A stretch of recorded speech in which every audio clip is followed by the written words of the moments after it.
உயிர்த்தெழுந்த இயேசு கிறிஸ்துடைய திருநாமத்திற்கு ஸ்தோத்திரம் உண்டாகட்டும். இந்த யூடியூபின் வாயிலாக ஞாயிற்றுக்கிழமை செய்தியை கொடுக்கிறதுல மிகுந்த ஒரு சந்தோஷம். கண்ணில் மூடி நாம் பிரார்த்தனை செய்வோம். நல்ல பிதாவே, நல்ல விலைக்காக நன்றி உள்ளத்தோடு ஸ்தோத்திரிக்கிறேன். இந்த அருமையான இந்த வேளையில இந்த ஞாயிற்றுக்கிழமை வார்த்தைகளை நீர் ஆசீர்வதிக்க வேண்டுமா ஜெபிக்கிறேன். அப்பா, நீர் சற்றே பேசும், நாங்கள் எல்லாரும் கேட்கிறோம். நீர் பேசுகிற தேவன், இந்த காலை வேளையில எங்களோடு கூட நீங்க பேசுங்க. பிரயோஜனமானவர்கள் ஒன்றையும் மறைக்காமல் எல்லாவற்றையும் நீ வெளிப்படுத்துகிற தேவன், நீர் பேசும். நாங்கள் எல்லாரும் கேட்கிறோம். இயேசுவின் நாமத்தில் பிதாவே, ஆமென், ஆமென். மத்தேயு சுவிசேஷ புத்தகம் 22ஆம் அதிகாரம் மற்றும் லூக்கா 14ஆம் அதிகாரத்துல கடந்த நாட்களில் ஒரு ஓமையை பற்றி நான் பேசினேன். அந்த ஓமை என்னவென்றால், ஒரு பெரிய ராஜா தன் ஒரே மகனாகிய தன் குமாரனுக்கு கல்யாணம் செய்து வைத்து ஒரு காரியம், ஒரு பெரிய பேங்க்வெட், ஒரு பெரிய விருந்தை அவன் ஆயத்தப்படுத்தினான். அதற்கு அநேகரை அவன் அழைப்பித்திருந்தான். அழைத்தவர்கள் எல்லாரும் மீண்டுமாய் இன்னொரு அழைப்பு கொடுக்கிறான். எல்லாம் என் விருந்தெல்லாம் ஆயத்தமா இருக்குது, என் எருதுகள் எல்லாம் அடிக்கப்பட்டாயிற்று, என் வீட்டில கொடுத்த ஜந்துக்கள் எல்லாம் அடிக்கப்பட்டாயிற்று, எல்லாம் விருந்தும் தயாரா இருக்குது, நீங்கள் வாருங்கள் அப்படின்னு சொல்லி தன் மகனுடைய திருமணத்திற்காக ஏற்கனவே அழைத்தவர்களை, யூதர்களை இவன் அழைக்கிறான் என்று வேதத்தில் நாம் பார்க்கிறோம். அப்போ பைபிள்ல சொல்லுது, ஒருத்தரும் சாக்கு போக்கு சொன்னாங்க, யாரும் வரல. என்ன சொல்றாங்க? இல்ல, நான் 5 ஏர் மாடுகளை கொண்டேன், நான் அதை அகத்தியமாய் சோதித்து பார்க்க வேண்டும் சொல்றான். ஒருத்தன், I bought 5 oxen, now immediately I want to test them, he says. இன்னொருத்தர் சொல்றான், I bought a piece of land, now I want to see it. இன்னொருத்தர் சொல்றான், நான் ஒரு இடத்தை வாங்கி இருக்கிறேன், ஒரு நிலத்தை வாங்கி இருக்கேன், அதை நான் போய் பார்க்க வேண்டும் சொல்றான். இன்னொருத்தர் சொல்றான், just I got married, so I could not come. நான் இப்பதான் எனக்கு திருமணம் ஆச்சு, அதனால நான் வர முடியாது. இப்படி எல்லாம் சாக்கு போக்கு சொன்னாங்க. அப்போ வேலைக்காரங்க போனவங்க வந்து சொல்றாங்க எஜமான்கிட்ட, எஜமான், ராஜாவே, நாங்க எல்லாருக்கும் அழைப்பு கொடுத்து பார்த்தோம், ஆனா ஒருத்தர் சாக்கு சொல்றாங்க. அப்போ அந்த ராஜாவுக்கு கோபம் வந்ததான். என்ன சொல்றாரு பாருங்க, மத்தேயு சுவிசேஷம் 22ஆம் அதிகாரம் 8ஆம் வசனம், 9ஆம் வசனம், 10ஆம் வசனம். 8ஆம் வசனம் பார்க்கலாம். அப்பொழுது அவன் தன் ஊழியக்காரரை நோக்கி, கல்யாண விருந்து ஆயத்தமாய் இருக்கிறது, அழைக்கப்பட்டவர்களோ அதற்கு அபாத்திரராய் போனார்கள். They become unworthy. அவர்கள் அபாத்திரமாய் போனார்கள். இங்கிலீஷை பார்க்கலாம். Then he said to his servants, Then the king said to his servant, The wedding is ready, but those who were invited were not worthy. They were not worthy. So they are not worthy to come to my marriage, my son's marriage. So what did he do? அவன் என்ன செய்தான்? 9ஆம் வசனம் தமிழ்ல. ஆகையால் நீங்கள் வழி சந்துகளிலே போய், பாருங்க, ராஜா தன்னுடைய வேலைக்காரன் கட்டளை கொடுக்கிறான், நீங்கள் வழி சந்திகளில் எல்லாம் போய் காணப்படுகிற எத்தனை பேர் யாவரையும் கல்யாணத்திற்கு அழைத்துக் கொண்டு வாருங்கள் என்றான். எல்லாம் யாரை பார்க்கிறீங்களோ எல்லாரையும் அழைத்துக் கொண்டு வாருங்கள் என்றான். இங்கிலீஷ பார்க்கலாம். Therefore, go into the highways, and as many as you find, invite to the wedding. The king commanded his servants, go into the highways, and as many as you see, invite them to the wedding. எல்லாரையும் நீங்க கொண்டு வாங்க. தமிழ் சொல்லி யாவரையும், எத்தனை பேரை பாக்குறீங்க எல்லாரையும், காணப்படுகிற எல்லாரையும் கொண்டு வாருங்க. 10ஆம் வசனம் என்ன சொல்லுது பாருங்க. அந்த ஊழியக்காரர் புறப்பட்டு வழிகளில் போய் தாங்கள் கண்ட நல்லார் பொல்லார் யாவரையும் கூட்டிக் கொண்டு வந்தார்கள். கல்யாண சாலை விருந்தாளிகளால் நிறைந்தது. அந்த ஊழியக்காரர் புறப்பட்டு போய் வழிகளிலே போய் தாங்கள் கண்ட நல்லார் பொல்லார் யாவரையும் கூட்டிக் கொண்டு வந்தார்கள். கல்யாண சாலை முழுவதும் விருந்தாளிகளால் நிறைந்தது. இங்கிலீஷ பார்க்கலாம். So those servants went out into the highways and gathered together all whom they found, both bad and good, and the wedding hall was filled with guests. Amen. நல்லார் பொல்லார் எல்லாரையும் அழைத்து கொண்டு வந்தாங்க. இததான் நான் இப்போ ஒரு இதுல பேச போறேன். பாருங்க, உண்மையாய் கர்த்தர் அழைப்பு கொடுத்தார். அந்த ராஜா அழைப்பு கொடுத்தவங்க யாரும் வரல. ஆனால் அவங்க வராதனால பைபிள் சொல்லுது, இவரே சொல்றார், போங்க எல்லாரையும் கூட்டிட்டு வாங்க. யாரை கூட்டிட்டு வாங்கினாங்க? நீங்க லூக்கா புத்தகத்துல பாத்தீங்கன்னா ஊனமுற்றோர், குருடருங்க, ஏழைங்க, எளியவருங்க எல்லாரும் அழைத்து கொண்டு வாங்கன்னு 14ஆம் அதிகாரத்துல சொல்லுகிறது. எல்லாரும் நீங்க அழைத்து கொண்டு வாங்க, பாக்குறவங்களை எல்லாம் அழைத்து கொண்டு வாங்க, எல்லாருக்கும் ஒரு இன்விடேஷன். எடுப்பதான் பாருங்க, லூக்கா 14ஆம் அதிகாரம் 21ஆம் வசனம். அந்த ஊழியக்காரன் வந்து இவைகளை தன் எஜமானுக்கு அறிவித்தான். அப்பொழுது வீட்டெஜமான் கோபம் அடைந்து தன் ஊழியக்காரனை நோக்கி நீ பட்டணத்தின் தெருக்களிலும் வீதிகளிலும் சீக்கிரமா போ, ஏழைகளையும் ஊனரையும் சப்பானிகளையும் குருடரையும் இங்கே கூட்டிக் கொண்டு வா என்றார். இங்கிலீஷ்ல பாருங்க. So that servant came and reported these things to his master. King or to his master.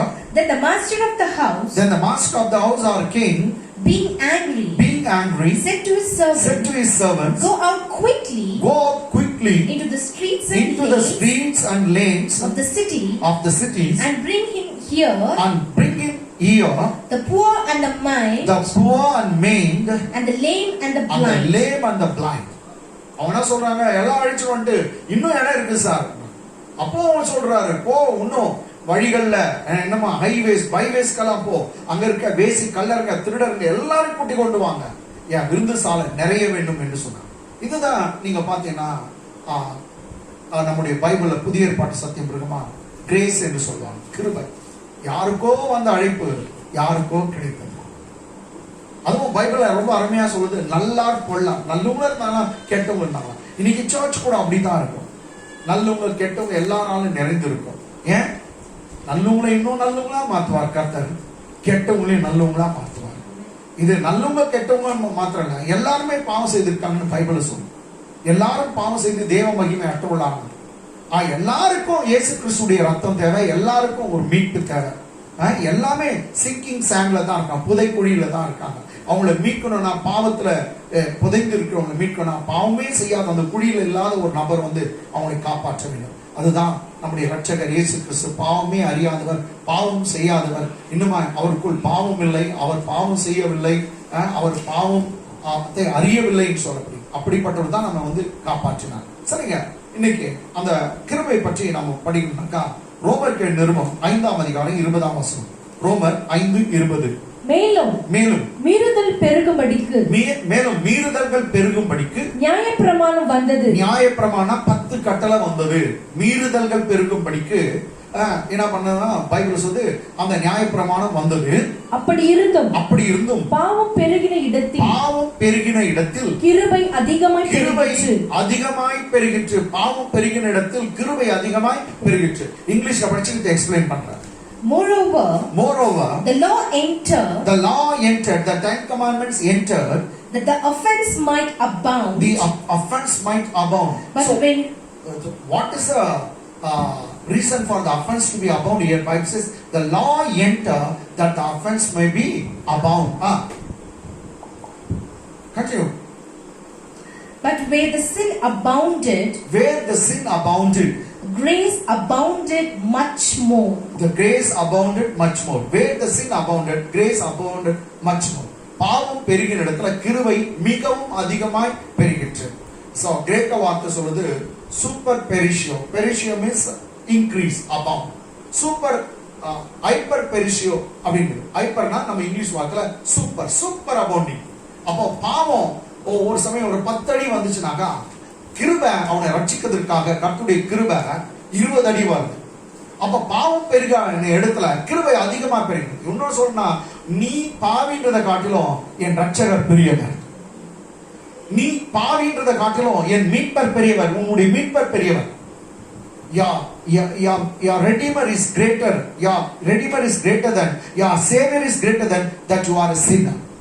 உன் பாவத்தை காட்டிலும் உன் மீட்பர் பெரியவர், நீ பாவின்றதை காட்டிலும் உன்னுடைய இரட்சகர் பெரியவர். சோ உன் பாவம் ஒன்றுமே இல்லை. இயேசு கிறிஸ்துவின் ரத்தத்துக்கு முன்பாக எந்த பாவமும் நிற்க முடியாது.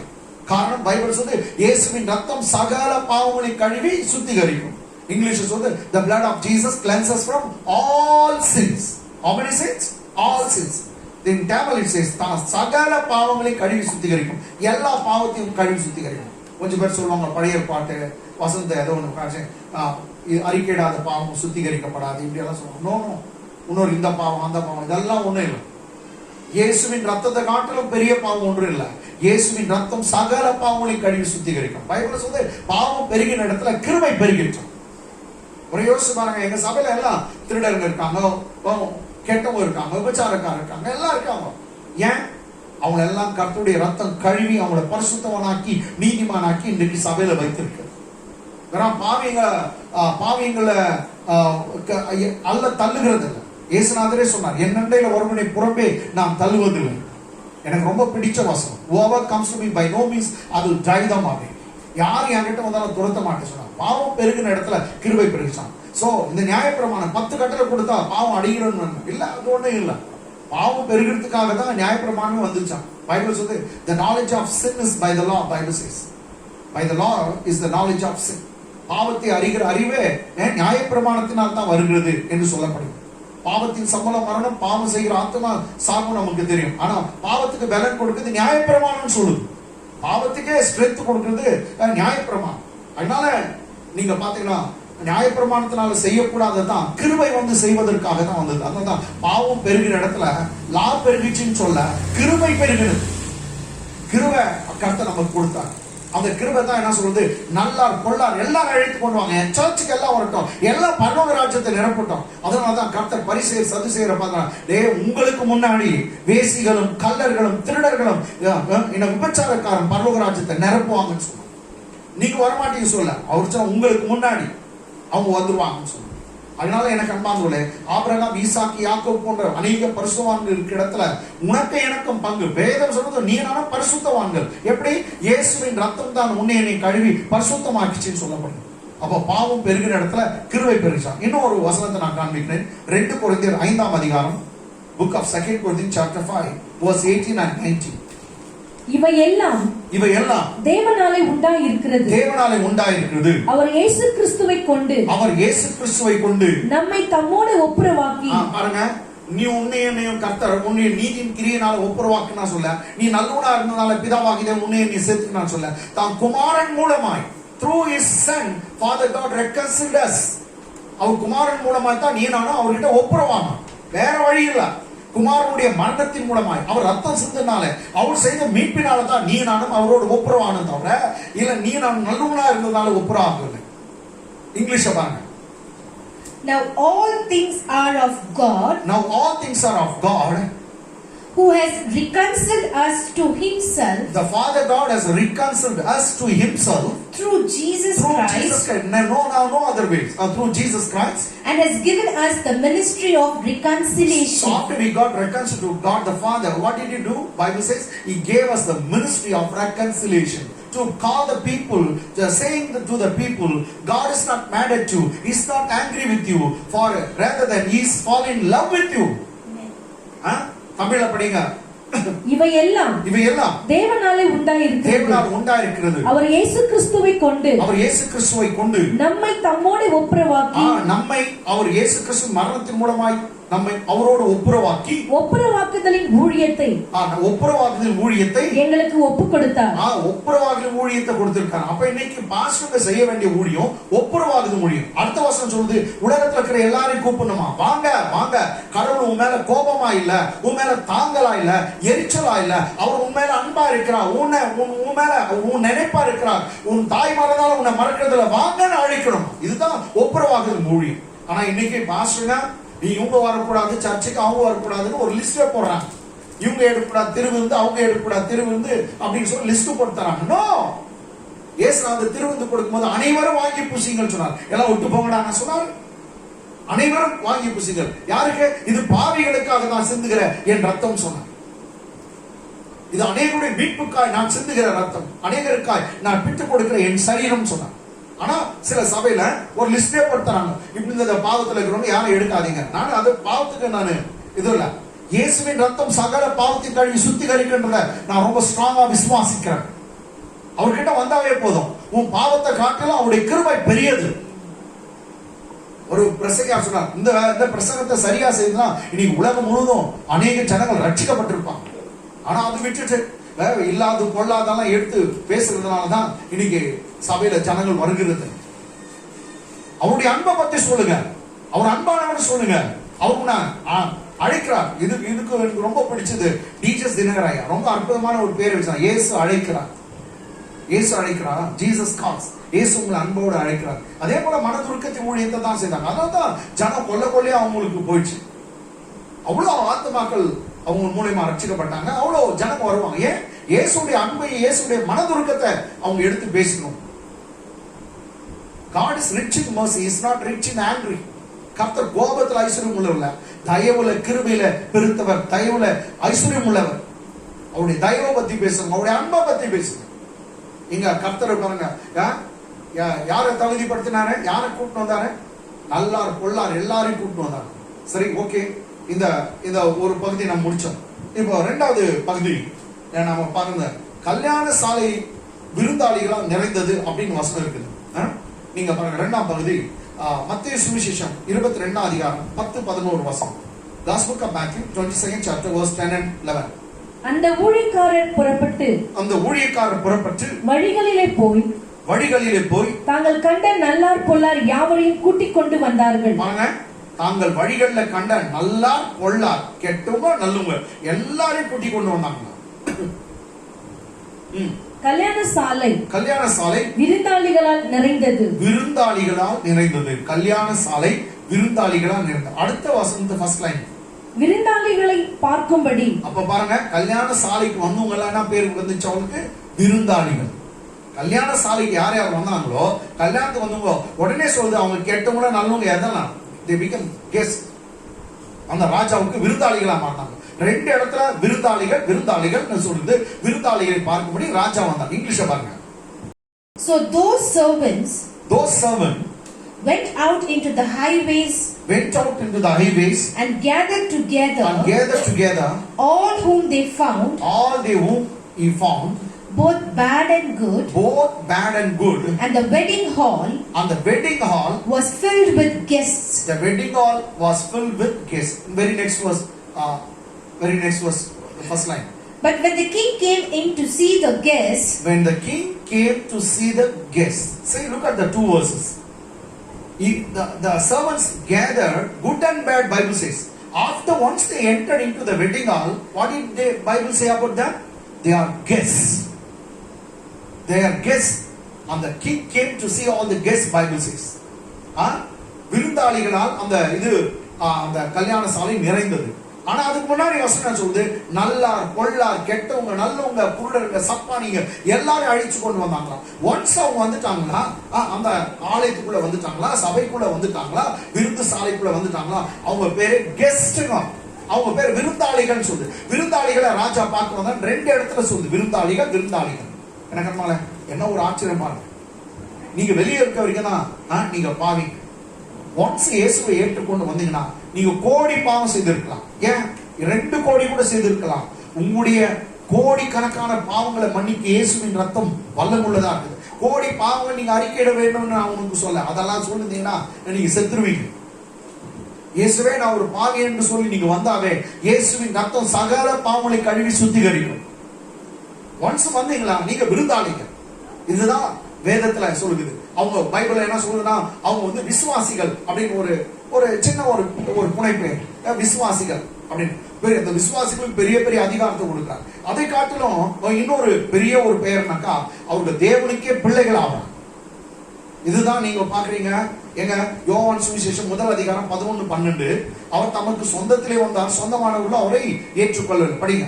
அவர் தமக்கு சொந்தமானதிலே வந்தார். இயேசு கிறிஸ்து தமக்கு சொந்தமானதிலே வந்தார். அவருக்கு சொந்தமானவர்களோ அவரை ஏற்றுக்கொள்ளவில்லை. அவருடைய நாமத்தின் மேல் விசுவாசம் உள்ளவர்களாய் அவரை ஏற்றுக்கொண்டவர்கள் எத்தனை பேர்களோ அத்தனை பேர்களும் தேவனுடைய பிள்ளைகளாகும்படி அவர்களுக்கு அதிகாரம் கொடுத்தார். இங்கிலீஷை பற்றி நான் எக்ஸ்பிளைன் பண்றேன். He came to his own. He came to his own. And his own did not receive him. His own did not receive him. But as many as received him. But as many as received him. To them he gave the right to to become. them he gave the power to become children of God. Children of God. Even to those. Even to those. Who believe in his name. Who believes in his name. Even to those who believes in his name. பாருங்க, சொந்தத்துல வந்தாரா இயேசு கிறிஸ்து. சொந்தமான நாடு, சொந்தமான உலகத்துக்கு வந்தாரு. அந்த சொந்த யூத நாட்டுல வந்தாரு. யூதர்கள் அவரை ஏற்றுக்கொள்ளவில்லை. ஆனா நீங்க நானும் இயேசுவை பார்க்கல.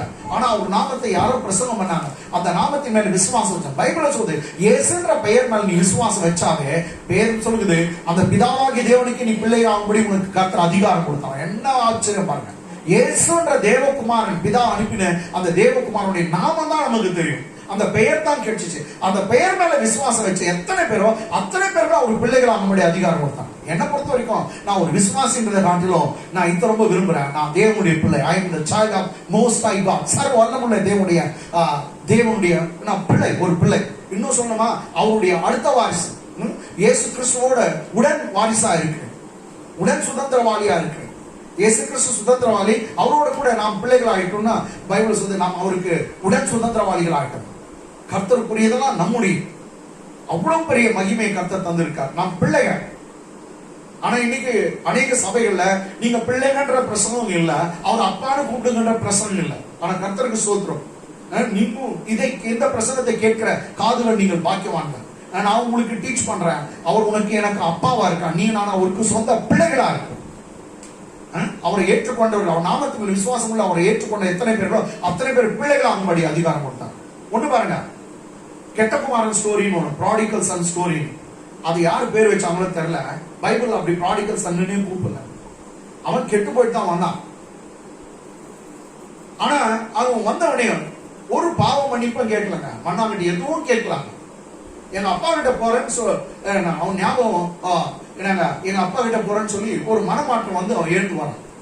ஒரு மன்னிப்பு கேட்கல, ஓடி வந்து அப்பா கட்டி பிடிச்சு அணைச்சு அவனை முத்தமிட்டு அவனுக்கு அவனுடைய எல்லாம் செய்துட்டான். மனதுருகி அவனை முத்தமிட்டு கழுத்து கட்டி கொண்டு எல்லாம் செய்துட்டான். நீங்க ஒண்ணு பாருங்க, அவன் ஒரு பாவ அறிக்கையை அவன் செய்யல.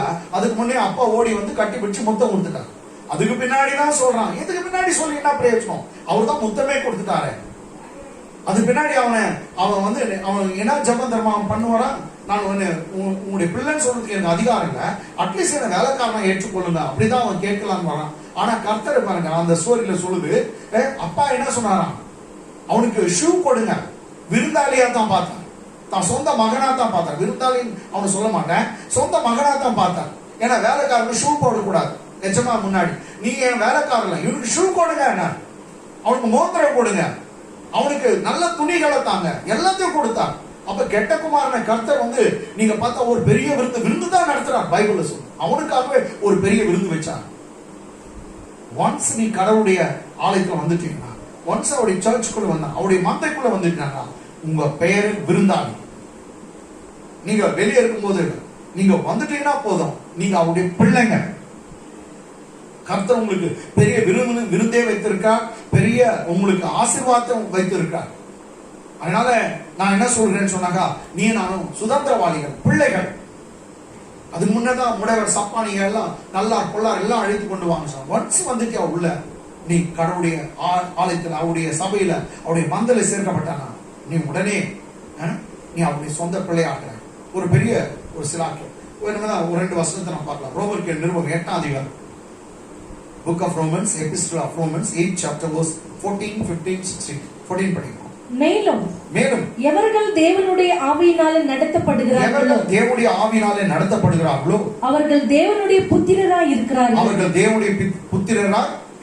மீண்டும் தமிழ்ல படிக்கலாம். மேலும் எவர்கள் தேவனுடைய ஆவியினாலே நடத்தப்படுகிறார்களோ அவர்கள் தேவனுடைய புத்திரராய் இருக்கிறார்கள். English. For as many as are led by the Spirit of God, these are sons of God. These are sons of God. Who are sons of God? Those who are led by the Spirit of God, they are called sons of God. எத்தனை பேர் தேவ ஆவியால் நடத்தப்படுறாங்களோ அவங்க தேவனுடைய புத்திரரா இருக்காங்க. நல்லா நீங்க யோசிச்சுங்க, தேவ ஆவியால் நடத்தினா தான் நீங்க சபைக்கு வருவீங்க, தேவ ஆவியால் நடத்தினா தான் இந்த வசனத்தை கேட்பீங்க. இல்லாட்டி வேற என்ன பார்த்துக்கலாம், வேற எங்கடா போயிடலாம். தேவ ஆவியானவர் தான் நீ உன்னை பாவத்தை உணர்த்தி நீ அவர்கிட்ட மன்னிப்பு கேளுப்பா அப்படின்னு சொல்லி தேவாவியனர் உன்னை நடத்துவார். இன்னும் சொல்லணுமா, தேவாவியனர் இல்லாம ஒருவனும் இயேசு கிறிஸ்துவை கர்த்தர் அழைக்க மாட்டான்னு பைபிள் சொல்லுது. அப்ப எத்தனை பேர் இயேசுவை கர்த்தர் லார்ட் அப்படின்னு சொல்றாங்களோ அவங்களாம் தேவாவினால நடத்தப்படுறாங்க. பைபிள் சொல்லுது. எத்தனை பேர் இன்னைக்கு இந்த வார்த்தையை கேட்டுக்கொண்டிருக்கீங்களோ, இந்த யூடியூப் சேனலை நீங்க ஆன் பண்ணி பார்த்துக்கிறீங்களோ, நோ டவுட் நீங்க தேவாவினால நடத்தப்படுறீங்க. எத்தனை பேர் சபைக்கு போறீங்களோ நீங்க எல்லாம் தேவாவினால் நடத்தப்படுறீங்க. எத்தனை பேர் ஜெபிக்கிறீங்களோ, எத்தனை பேர் வேதத்தை வாசிக்கிறீங்களோ, நீங்க எல்லாம் தேவாவினால் நடத்தப்படுறீங்க. இதுல சந்தேகமே கிடையாது. As many as led by the Spirit, they are called children of God. அப்ப இன்னும் சொல்லணுமா, நம்ம எல்லாம் தேவனுடைய பிள்ளைகளா இருக்கிறோம். இது அந்த வசனம் நமக்கு அற்புதமான ஒரு வார்த்தை சொல்லுது. நெக்ஸ்ட் ஆவியானவரே இத சொல்றாரு. நெக்ஸ்ட் 15ஆம் வசனம். அந்தபடி திரும்பவும் பயப்படுவதற்கு நீங்கள் அடிமைத்தனத்தின் ஆவியை பெறாமல், திரும்பவும் நீங்க பயப்படுறதுக்கு அடிமைத்தனத்தின் ஆவியை பெறாமல், அப்பா பிதாவே என்று கூப்பிட பண்ணுகிற புத்திர சுவிகாரத்தின் ஆவியை பெற்றீர்கள். புத்திர சுவிகாரத்தின் ஆவியை பெற்றீர்கள். இங்கிலீஷ்ல பாருங்க. For you did not receive the spirit of bondage. For you did not receive the spirit of bondage. Again to fear. But you received the spirit of adoption. You received the spirit of adoption. By whom we cry out. Abba Father. By whom? Through the spirit of adoption we cry out Abba Father. அந்த புத்திர சுவிகாரத்தின் ஆவியை பெற்றதனால நாம் அப்பா பிதாவே என்று அழைக்கிறோம். நல்லா உனிங்க. தமிழ்ல அந்த வசனம் படிங்க. அந்தபடி திரும்பவும் பயப்படுகிறதற்கு. அது என்ன திரும்பவும் பயப்படுறது? English God did not give us the spirit of bondage again to fear. Again மீண்டும் பயப்படுறது. என்ன அப்ப பழைய ஏற்பாடு முழுதும் பயந்து ஒரு சுபாவம்.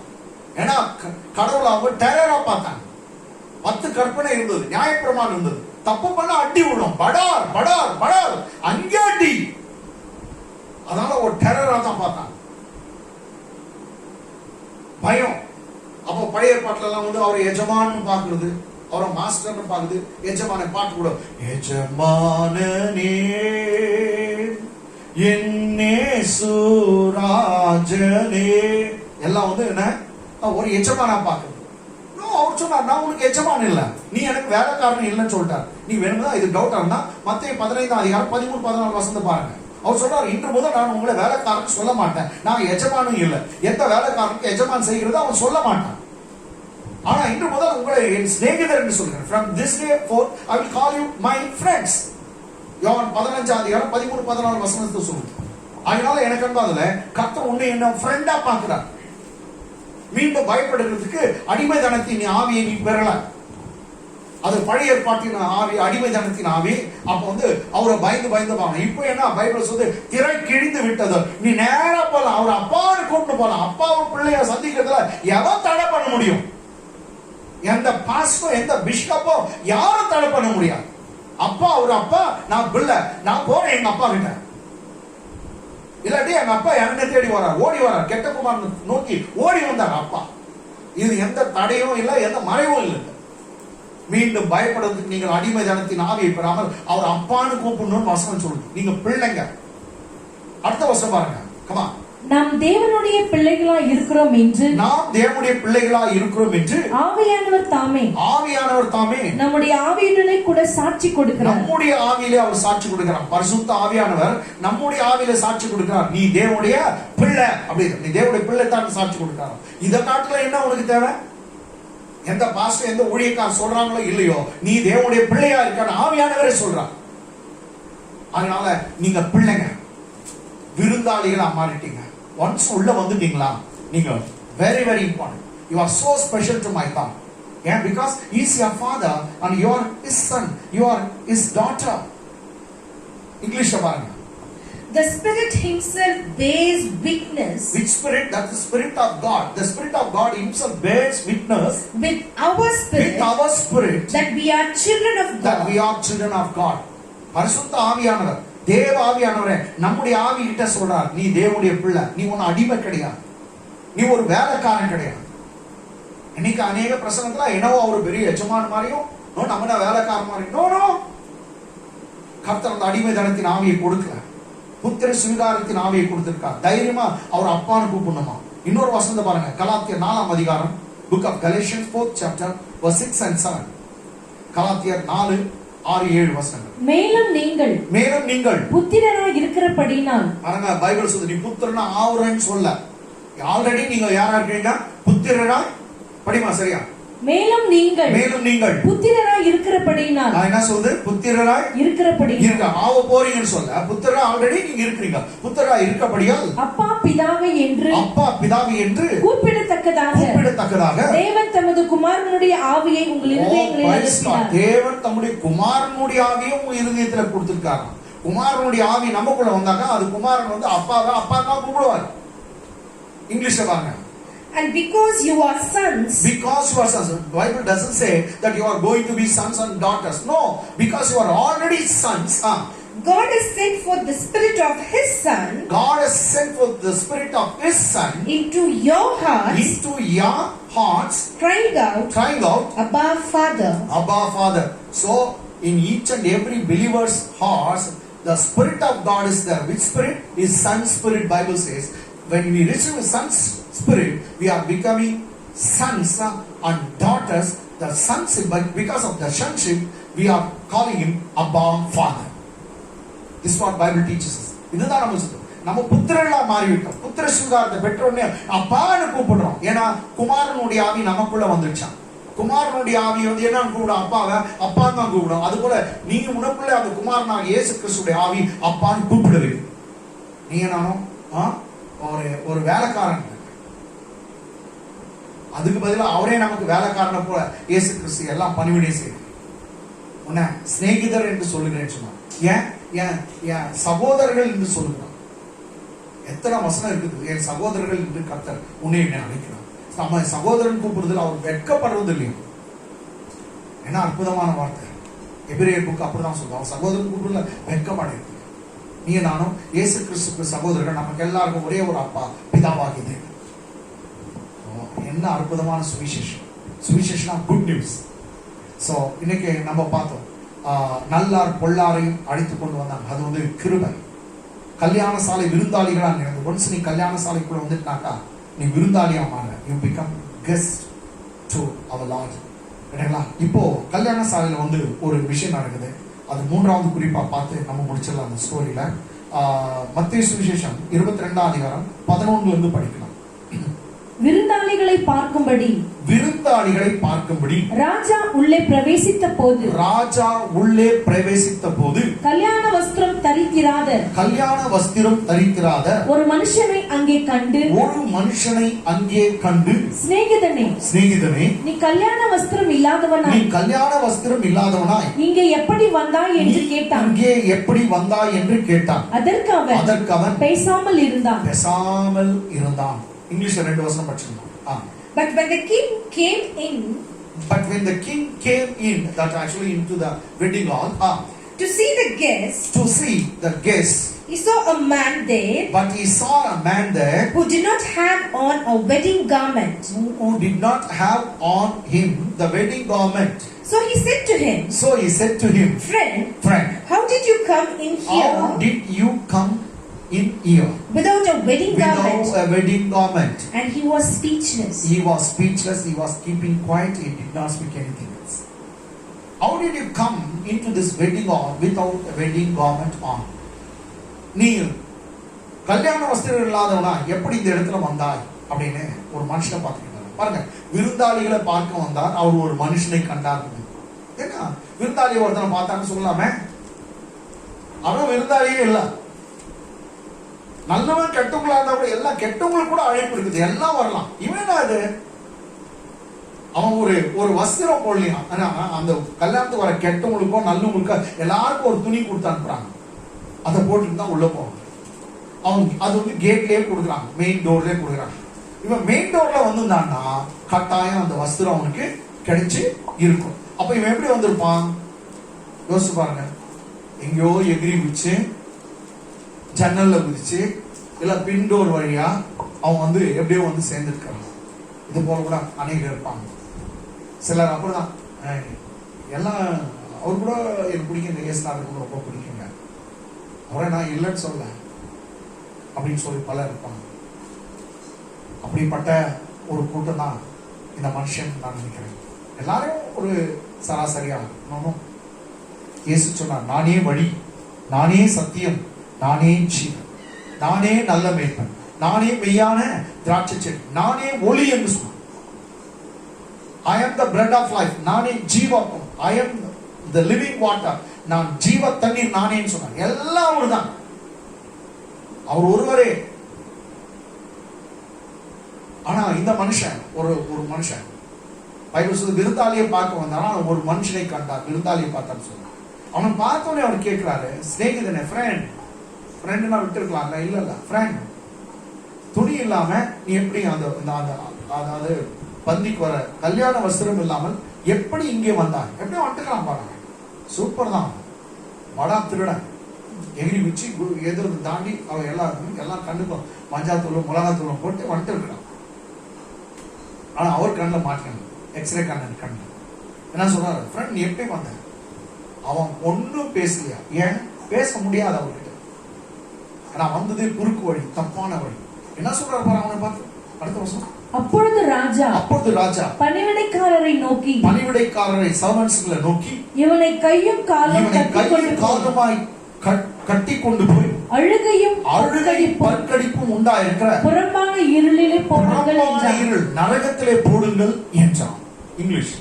Then the king said to the servants, bind him hand and foot, take him away, and cast him into outer darkness, there will be weeping and gnashing of teeth. So it will be a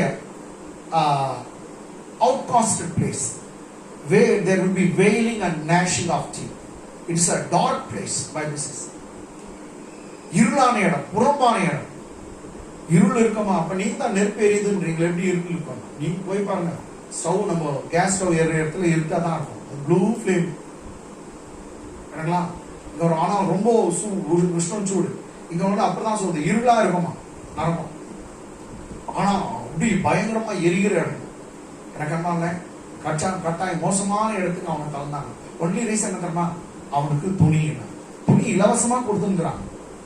அவங்க வரவங்களுக்கு எல்லாருக்கும் கொடுக்குறாங்க. இவன் வேற வழியா வந்திருக்கான். அதனால அவனுக்கு துணி கிடைக்கும். எனக்கு என்ன, ஏன்னா இந்த துணியில இவ்வளவு பெருசு இருக்குது அப்படின்னு சொன்னான். இல்ல, இந்த துணியே வேற. நான் சொல்றது, ஒருத்தர் உனக்காக எனக்காக பாடுபட்டு ரத்தம் சிந்தி ஜீவனை கொடுத்து பாவமே அறியாதவர் பாவமானார்னு சொல்ற. எதுக்கு?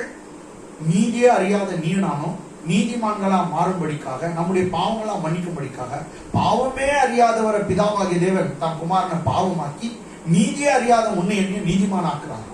நம்முடைய பாவத்தெல்லாம் எடுத்து குமாரன் மேல போட்டு அவர் பாவமாக்கி அவருடைய நீதியெல்லாம் எடுத்து உனக்கு எனக்கும் நீதி வஸ்திரமாய் கொடுக்கிறார். அது யாருன்னு தெரியுமா? குமாரனுடைய நீதி, குமாரனுடைய வஸ்திரம்.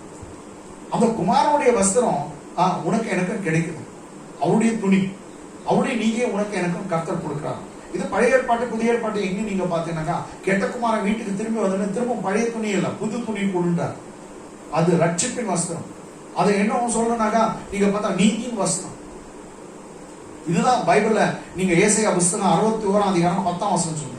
Book of Isaiah chapter 61 verse 10. கர்த்தருக்குள் பூரிப்பாய் மகிழுகிறேன், என் தேவனுக்குள் என் ஆத்துமா களி கூர்ந்திருக்கிறது. மணவாளன் ஆபரணங்களினால் தன்னை அலங்கரித்துக் கொள்ளுகிறதற்கும் மணவாட்டி நகைகளினாலே தன்னை சிங்காரித்துக் கொள்ளுகிறதற்கும் ஒப்பாக அவர் ரட்சிப்பின் வஸ்திரங்களை எனக்கு உடுத்தி நீதியின் சால்வை எனக்கு தரித்தார். பாருங்க, கல்யாண மாப்பிள்ள கல்யாணம் பண்ணணும், நகையெல்லாம் போடலான்னு அங்கேயே சொல்லிட்டு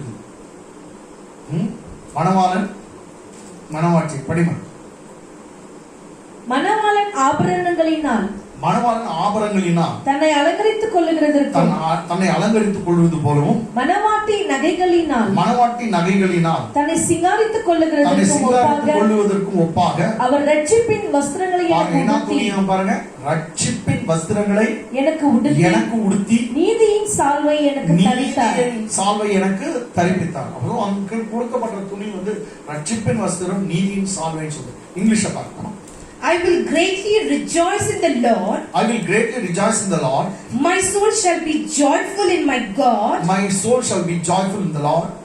For he has clothed me with the garments of salvation. See, for he has clothed me with the garments of salvation. He has covered me with the robe of righteousness. He has covered me with the robe of righteousness. As a bridegroom decks himself with ornaments. As a bridegroom decorates or decks himself with ornaments. And as a bride adorns herself with her jewels. With the jewels. So wearing jewels and jewelry is nothing wrong. Here Bible says in many places. But rather than that, அதை காட்டிலும் ஜுவல்ஸை காட்டிலும் ரொம்ப முக்கியமானது ரட்சிப்பின் வஸ்திரம், இன்னுமாய் நீதியின் வஸ்திரம். அதை தான் கர்த்தர் அவங்க துணின்னு சொல்றாங்க. இங்க இந்த நீதியின் வஸ்திரம், இந்த துணியை பற்றி ஒரு சின்ன காரியத்தை நான் உங்ககிட்ட பேச இருக்கேன். ரொம்ப நல்ல subject. Turn with me to the book of Zechariah. சகரியா புத்தகத்தில் 3ஆம் அதிகாரம். சகரியா புத்தகம் 3ஆம் அதிகாரம் 1 லிருந்து 5 வரைக்கும் பார்க்கணும். சகரியா 3ஆம் அதிகாரம் 1 லிருந்து 5 வரைக்கும். அவர் பிரதான ஆசாரியனாகிய யோசுவாவை எனக்கு காண்பித்தார். இது யார் சொல்றது? சகரியா சொல்றாரு. மீண்டுமா அவர் பிரதான ஆசாரியனாகிய யோசுவாவை எனக்கு காண்பித்தார். அவன் கர்த்தருடைய தூதனுக்கு முன்பாக நின்றான். அந்த ஆசாரியன், அவன் பேர் வந்து என்னன்னாக்கா யோசுவாவின் குமாரனாகிய யோசுவா கர்த்தருடைய தூதனுக்கு முன்பாக நின்றான். சாத்தான் அவனுக்கு விரோதம் செய்ய அவன் வலது பக்கத்திலே நின்றான். English. Then he showed me Joshua, the high priest standing before the angel of the Lord, and Satan standing at the right hand, to oppose him. கர்த்தருடைய தூதனுக்கு முன்பாக நின்றான். சாத்தான் அவனுக்கு விரோதம் செய்ய அவன் வலது பக்கத்திலே நின்றான். யோசுவா ஹை பிரிஸ்ட், அவனுக்கு விரோதமா சாத்தான் ஏதோ பேசுறான். எதுக்கு சாத்தான் வந்து அங்கே நின்று இருக்கான்? ஏன்னா பாருங்க, சாத்தான் எப்போதும் வந்து தேவனிடத்துல போய் கடவுளுடைய பிள்ளைங்க மேல குற்றச்சாட்டு தான் போவான். அடிக்கடிக்கு இஸ் அக்யூசர். சாத்தான் வந்து எப்போதும் அக்யூசர், உன்னை அக்யூஸ் பண்ணே இருப்பான், உன் மேல குற்றம் சொல்லிக்கொண்டே இருப்பான். இப்படி பண்ணிச்சு அந்த பொண்ணு, இப்படி பண்ணிச்சு உன் பிள்ளைன்ற ஆண்டவர், இப்படி பண்ணிச்சு அப்படிதான் சொல்லி இருப்பான். எந்த குற்றம் கிடைக்கும் அப்படின்னு தான் பார்த்துருப்பான். சரி, இந்த தரிசனத்தை நீங்க பாத்தீங்கன்னாக்கா கர்த்தர் யோசுவாவை காட்டுறாரு சகரியாவுக்கு. ஒரு பக்கத்துல கர்த்தருடைய தூதன் நின்று கொண்டிருக்கார், இன்னொரு பக்கத்துல பார்த்தாக்கா சாத்தான் நிற்கிறான். சாத்தான் குற்றம் சாட்டை நின்று கொண்டான். 2ஆம் வசனம். அப்பொழுது கர்த்தர் சாத்தானை நோக்கி கர்த்தர் உன்னை கடிந்து கொள்வாராக. கர்த்தரே வந்து கர்த்தருக்கு உன்னை கடிந்து கொள்வார். இயேசுநாதர் சொல்றார், பிதாவாகிய தேவன் உன்னை கடிந்து கொள்வாராக. சாத்தானே எருசலேமை தெரிந்து கொண்ட கர்த்தர் உன்னை கடிந்து கொள்வாராக. இவன் அக்னி நின்று, அந்த ஆசாரியன் அக்னி நின்று தப்புவிக்கப்பட்ட கொள்ளி அல்லவா என்றான். இவன் அக்னியிலிருந்து தப்பிக்கப்பட்ட கொள்ளி அல்லவா என்றான். இங்கிலீஷ்.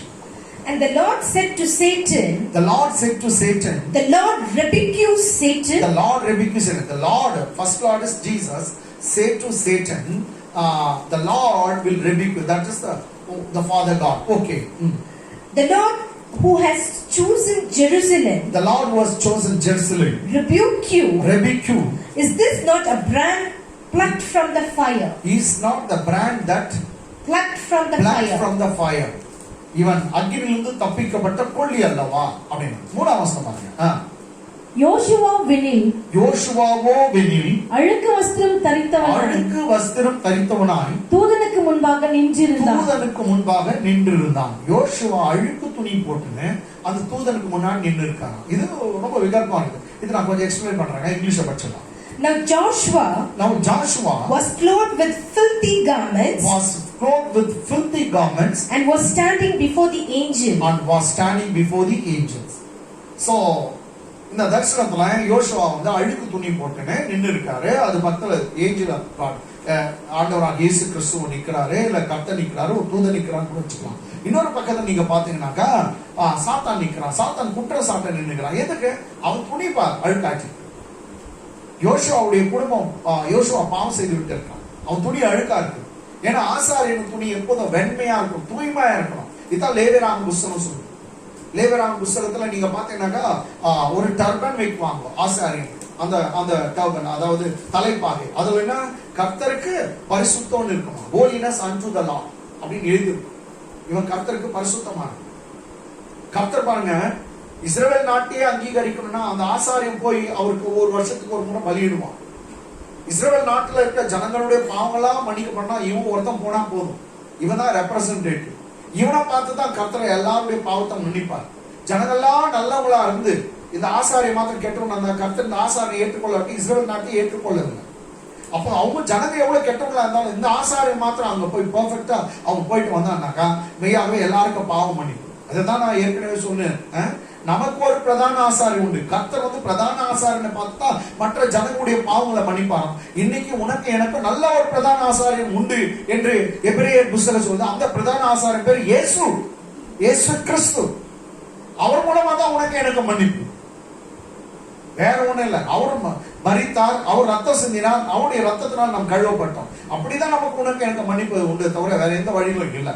சரிங்க, இங்க ஆசாரியன், பிரதான ஆசாரியன் அழுக்கு வஸ்திரம் தரித்தவனாய் தூதனுக்கு முன்னினான். இத பார்த்து நான், இந்த அழுக்க பார்த்து நான் சாத்தான் பக்தியில வந்து நின்னுட்டான், குற்றம் சாத்தான். என்ன பண்றான் பாருங்க, 4 வசனம். அவர் தமக்கு முன்பாக நிற்கிறவர்களை நோக்கி. இப்ப கர்த்தர் பேசுறார். இவன் அழுக்கு துணி போட்டுக்கிறான், சாத்தான் குற்றம் சொல்றான். அப்ப கர்த்தர் பேசுறார். அவர் தமக்கு முன்பாக நிற்கிறவர்களை நோக்கி, இவன் மேல் இருக்கிற அழுக்கு வஸ்திரங்களை கலைத்து போடுங்கள், எடுத்து போடுங்கள். இவன் மேல் இருக்கிற அழுக்கு வஸ்திரங்களை கலைத்து போடுங்கள் என்றார். பின்பு அவனை நோக்கி, பார், நான் உன் அக்கிரமத்தை உன்னிலிருந்து நீங்க செய்து உனக்கு சிறந்த வஸ்திரங்களை தரிப்பித்தேன் என்றார். பார், அழுக்கு துணி எது காண்பிக்கிறது பாருங்க, உன் அக்கிரமத்தை நீக்கிட்டேன்னு சொல்றான். அழுக்கு துணியை நீக்குது, உன் அக்கிரமத்தை நான் நீக்கிட்டேன், உனக்கு சிறந்த வஸ்திரங்களை தந்த, என்ன நீதியின் வஸ்திரத்தை கொடுத்திருக்கிறேன். நீ நீதிமான், இன்னிலிருந்து நீ பாவி கிடையாது, என் ரத்தம் உன் பாவத்தை எல்லாம் மன்னிச்சிருச்சு அப்படின்னு அங்க கர்த்தராகிய தேவன் சொல்லுகிறார். உனக்கு அழுக்கு, உன் அக்கிரமத்தை நீக்கிட்டேன். ஏன்னா பைபிள் சொல்லுது, ரத்தம் செல்லாம மன்னிப்பே இல்லை. இயேசு கிறிஸ்துவின் ரத்தம் சகல பாவனை கழுவி சுத்திகரிக்கும். பைபிள ரோமர் 5:9 பாருங்க, அவர் ரத்தத்தினாலே நீங்கள் நீதிமான்கள் ஆக்கப்பட்டிருக்கீங்கன்னு சொல்லுங்க. வேற எந்த சோர்ஸ் இல்லைங்க, அவருடைய ரத்தம் தான் உன்னையே நீதிமான் ஆக்கிச்சார். அதனால இப்போ நீங்க முதல் இங்கிலீஷ்ல இது 4th verse படிச்சுக்கலாம். 3rd chapter 4th verse. Then he answered and spoke to those. Here the Lord answered and spoke to those who stood before him, saying, take away the filthy garments from him. Take away the filthy garments from him, from the high priest, from Joshua. And said to him, see, I have removed your iniquity from you. See, after they removed the garments, filthy garments, what did Bible say? What did God say? See, I have removed what? Iniquity from you. Iniquities, your sins, your transgression from you. And I will clothe you. With rich robes. With rich robes. Which are the rich robes? The robe of salvation, the garments of salvation, the robe of righteousness. These are the rich robes. கர்த்தர் நமக்கு நீதியின் வஸ்திரத்தை அவன் கொடுத்தாங்க. இங்க நீங்க பார்க்கும்போது இயேசுவின் ரத்தம் ஒருத்தர் நீதிமான் ஆகுது. வேண்டும் இந்த வசனத்தை நம்ம படிச்சு ஆகணும். ரோமருக்கு நிருபம் 5:9. ரோமர் 5:9. ரோமன்ஸ் 5:9. இப்படி நாம் அவருடைய இரத்தத்தினாலே, எப்படிமா இப்படினா அவருடைய ரத்தத்தினாலே, வேற எதுவும் இல்ல, அவருடைய ரத்தத்தினாலே நீதிமான்கள் ஆக்கப்பட போறோம்னு சொல்ல, ஆக்கப்பட்டு இருக்க. அவர் ரத்தம் உன்னை என்னை நீதிமானா மாத்திச்சா. அவருடைய ரத்தம் சகல பாவத்தையும் மன்னித்தது மாத்திரமல்ல, அவருடைய ரத்தம் உன்னை என்னை நீதிமானா மாற்றிவிட்டது. அல்லேலூயா. கோபாக்கினைக்கு நீங்களாக அவராலே நாம் ரட்சிக்கப்படுவது அதிக நிச்சயமாமே. இயேசு கிறிஸ்துவின் ரத்தத்தினால் நீதிமான்கள் ஆயிட்டபடினாலே பைபிள் சொல்லுது நமக்கு கோபாக்கினை இல்ல, ரட்சிப்பு தான். அது அதிக நிச்சயம். இங்கிலீஷ்ல பாருங்க. Much more than having now been justified by his blood. So how we got justified, how we got righteous? By his blood. Having now been justified by his blood, we shall be saved from wrath. Through him. Through him. Yes, we don't have any wrath of God. God is not angry with us. rather we have peace with them. அவரோட நான் சமாதானமா இருக்கோம். வேணும்னா பாருங்க, இயேசு மேல ஒருத்தர் விசுவாசம் வச்சாவே அந்த விசுவாசனால அவன் நீதிமான் ஆவான்னு 5ஆம் அதிகாரம் 1ஆம் வசனம் சொல்லுது. படிங்க.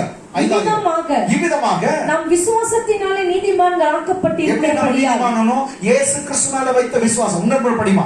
இவ்விதமாக நம் விசுவாசத்தினாலே நீதிமான்கள் ஆக்கப்பட்டிருக்கிறபடியால் நம்முடைய கர்த்தராகிய இயேசு கிறிஸ்து மூலமாய் தேவனிடத்தில் சமாதானம் பெற்றிருக்கிறோம். தேவன் நம்ம மேல கோபமா இல்ல, தேவனிடத்தில் நாம் சமாதானமா இருக்கோம். எப்படி?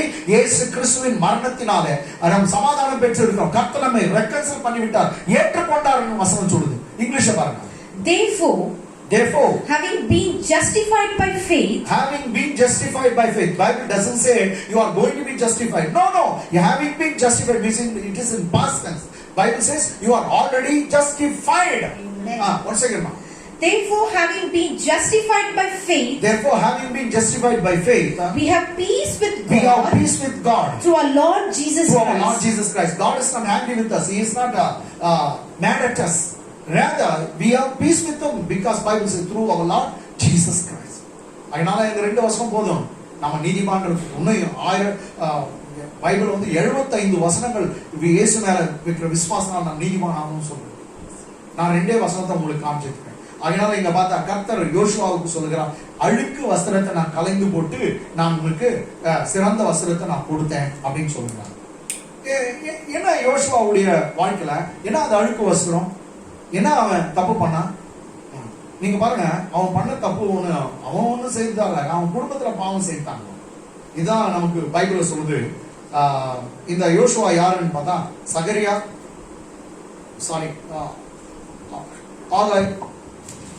ஆகாய் புத்தகம் 1:12 பாருங்க. ஆகாய் 1:12. Book of Agai, first chapter was 12. அப்பொழுது செயல்தியேலின் குமாரனாகிய செருபாபேலும் யோத்சாக்கின் குமாரனாகிய யோசுவா தான் ஹை பிரீஸ்ட். யோத்சாக்கின் குமாரனாகிய யோசுவா என்னும் பிரதான ஆசாரியனும். இந்த யோசுவா அப்பா பேர்ல இருந்து இருக்குது. யோத்சாக்கின் குமாரனாகிய ஜோஷுவா. இங்கிலீஷ்ல படிமா. Then Zerubbabel, the son of Shealtiel, and Joshua, the son of Jehozadak, Okay, Yotsadakin Kumaran. Okay, Jehozadak. Okay, இன்னொரு வசனம் நீங்க பாருங்கனாக்கா ரெண்டாவது வசனம். அதே ஆகாய் 2:2. நீ செயல்தியேலின் குமாரனாகிய செருபாபேல் என்னும் யூதாவின் தலைவனோடும் யோசதாக்கின் குமாரனாகிய யோசுவா என்னும் பிரதான ஆசாரியனோடும். ஹை பிரீஸ்ட் யோசதாக்கின் குமாரனாகிய யோசுவா என்னும் பிரதான ஆசாரியர். English. Speak now to Zerubbabel the son of Shealtiel, governor of Judah, and to Joshua, the son of Jehozadak, the high priest. இவரதான் நம்ம அங்க பார்க்கிறோம். இவங்க என்ன பாவம் பண்ணிருந்தாங்க அப்படின்னா, இந்த ரொம்ப இன்ட்ரெஸ்டிங் ஸ்டோரி. இது எங்க வரனாக்கா, இந்த 70 வருஷம் கழித்து விட்டு நெகேமியா எஸ்ரா புஸ்தகத்துல யூதர்கள் எல்லாம் ரிட்டர்ன் ஆகுறாங்க. பாபிலோன்ல இருந்து மேதியா பெர்ஷியா நாடுகள் இருந்து வராங்க.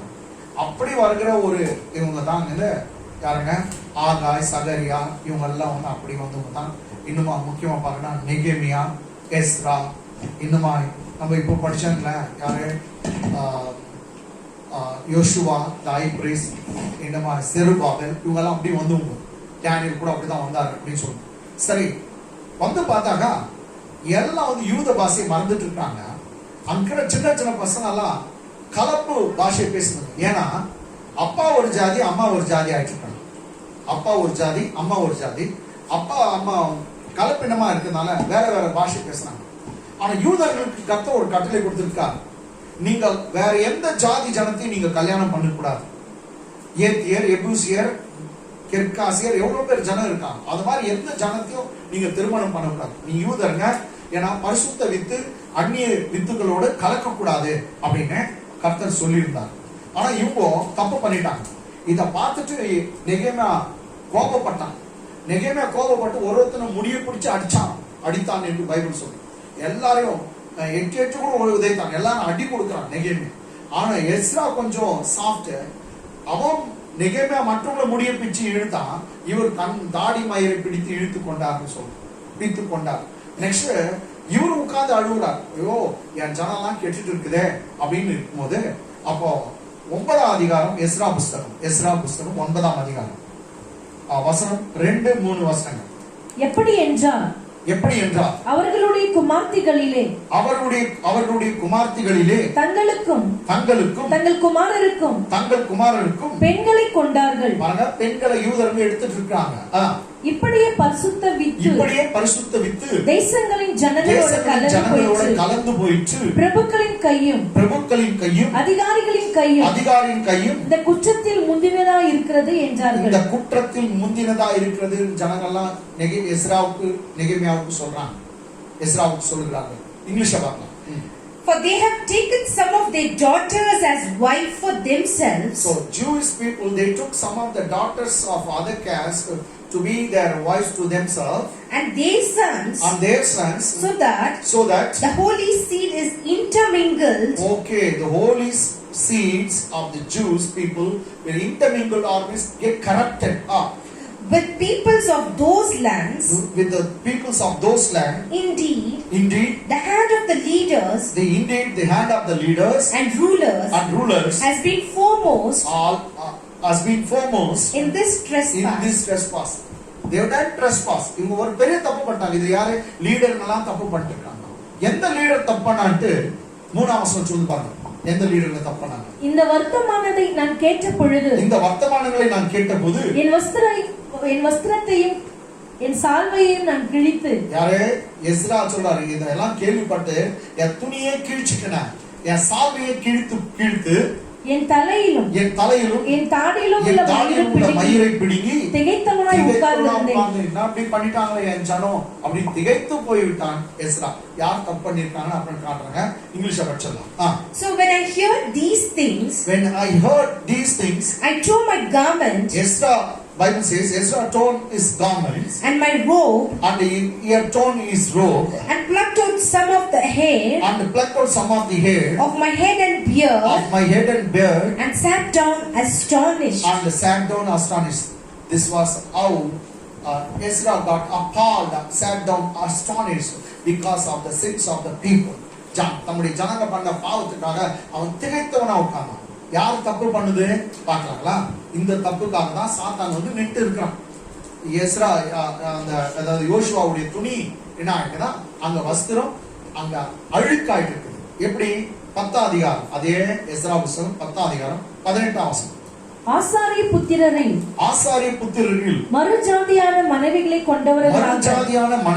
கொண்டவர்கள்னா திருமணம் செய்து கொண்டவர்கள் காணப்பட்டவர்கள் யார் என்றால் செய்து கொண்டவர்களாக காணப்பட்டவர்கள் யார் என்றால் யோசதாக்கின் குமாரனாகிய யெசுவாவின் குமாரரிலும். பாத்தீங்களா? யோசதாக்கின் குமாரனாகிய யோசுவா, அவன் தான் ஹை பிரீஸ்ட். அவன் பிள்ளைங்க, அவனுடைய குமாரரிலும் அவன் சகோதரரிலும் மாசையா எலியாசர் யாரிப் கெதலியா என்பவர்கள். இவங்க தான் வந்து தப்பு பண்ணிட்டாங்க. இவங்கெல்லாம் வந்து இந்த யோசதாக்கின் குமாரனாகிய யோசுவாவுடைய குடும்பத்தை தப்பு பண்ணிட்டாங்க. இதுக்காக அவன் துணி அழுக்காயிட்டு இருந்துச்சு. இந்த சாத்தான் உடனே குற்றம் சாட்டவனா. அப்ப பாருங்க, ஒரு பாஸ்டர் வீட்டுல பிள்ளைங்க தப்பு பண்ண கூட அது அப்படிதான். அதனால சாத்தான் உடனே வந்தான் தப்பு சுட்டி காட்டுங்க. இங்கிலீஷ்ல படிச்சுங்க. And among the sons of the priests who had taken pagan wives, the following were found of the sons of Jeshua. Say they were found. Who they were? The sons of Jeshua, the son of Zehodak, that is the high priest. And his brothers, Maaseiah, Eliezer, Jared, and Gedaliah. These are the people. Next verse சொன்ன அவங்கெல்லாம் வந்து அந்த பெண்கள்லாம் நாங்கள் விட்டுடுறோம், நாங்கள் அந்த பெண்கள்லாம் தள்ளி விட்டுடுறோம், நாங்கள் மீண்டுமா பலியிடுறோம் அப்படின்னு சொல்லி எல்லாம் கேட்கிறாங்க. அவ்வளோ பெரிய ஒரு குற்றம் இந்த பாஸ்டருடைய குடும்பம் செய்து அத்த குற்றப்படுத்த தான் சாத்தான் வந்து நின்றுனாங்க. ஆனா கர்த்தர் என்ன செய்யறது தெரியுமா?